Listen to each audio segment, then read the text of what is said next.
Curfew জারির পর শনিবার সকালে ঢাকার রাস্তায় মানুষের উপস্থিতি ছিল স্বাভাবিকের চেয়ে অনেক কম। কিছু এলাকায় অল্প কিছু দোকান খোলা দেখা গেছে। রাস্তায় গাড়ির সংখ্যা ছিল হাতে গোনা। গণমাধ্যমের গাড়ি, অ্যাম্বুলেন্স বা আইন শৃঙ্খলা রক্ষাকারী বাহিনীর গাড়ি বাদে অন্য গাড়ি ছিল না বললেই চলে।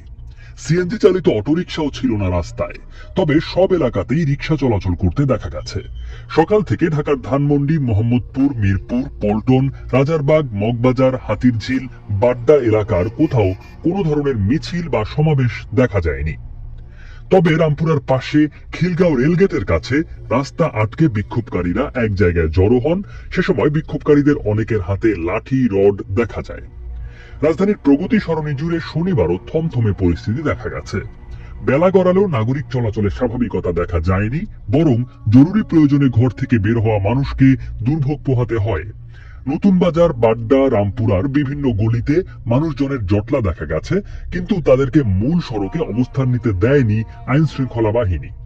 বিভিন্ন স্থানে মূল সড়ক ধরে বিচ্ছিন্নভাবে হেঁটে যাওয়া বেশ কয়েকজন পথচারীকে লাঠিচার্জ করে সরিয়ে দিতে দেখা গেছে। বেলা 12টার দিকে রাজধানীর গুলশান বাড্ডা লিংক রোডের বিভিন্ন গলিতে ঢুকে পুলিশকে ফাঁকা গুলি ছুটতে দেখেছেন বিবিসির সংবাদদাতা। গোটা প্রগতি সরণি জুড়ে ভাঙচুর ও অগ্নিকাণ্ডের চিহ্ন। জায়গায় জায়গায় পড়ে আছে ভস্মীভূত যানবাহন, ধাতব সড়ক বিভাজক, বুলেটের খোসা ও ইটের টুকরা। ধানমন্ডি, মোহাম্মদপুর সহ বিভিন্ন জায়গায় রাস্তায় আগের দিনের সহিংসতার চিহ্ন দেখা গেছে। সব জায়গায় রাস্তায় ছড়িয়ে ছিল ইটের টুকরা, রাস্তার ডিভাইডারের ভাঙা রড। মোহাম্মদপুর, রামপুরা, মহাখালীর বিভিন্ন জায়গায় রাস্তায় দেখা গেছে পুড়ে যাওয়া গাড়ির ধ্বংসাবশেষ। শাহবাগ, মহাখালী আর সংসদ ভবনের চারপাশে সেনাবাহিনীর অবস্থান দেখা গেছে। সেসব জায়গা দিয়ে যাওয়া আসা করা রিকশা ও গাড়ির যাত্রীদের পরিচয়পত্র যাচাই করতে দেখা যায় সেনা সদস্যদের।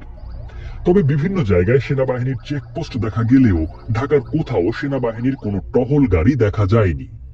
রামপুরার কিছু স্থানে মূল সড়কেও অবস্থান নেয়ার চেষ্টা করেছেন আন্দোলনকারীরা। সেখানে থাকা এক পুলিশ কর্মকর্তা বিবিসি বাংলাকে বলেন, সড়ক পরিষ্কার করে করে এগোতে হচ্ছে।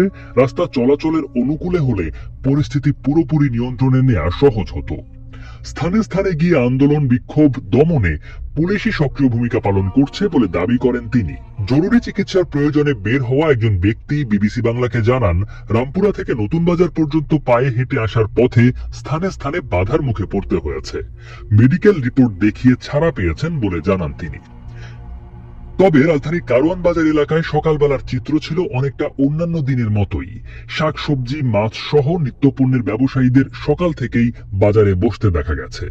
সকাল থেকেই যাত্রাবাড়ি এলাকায় উত্তপ্ত পরিস্থিতির খবর পাওয়া যাচ্ছিল।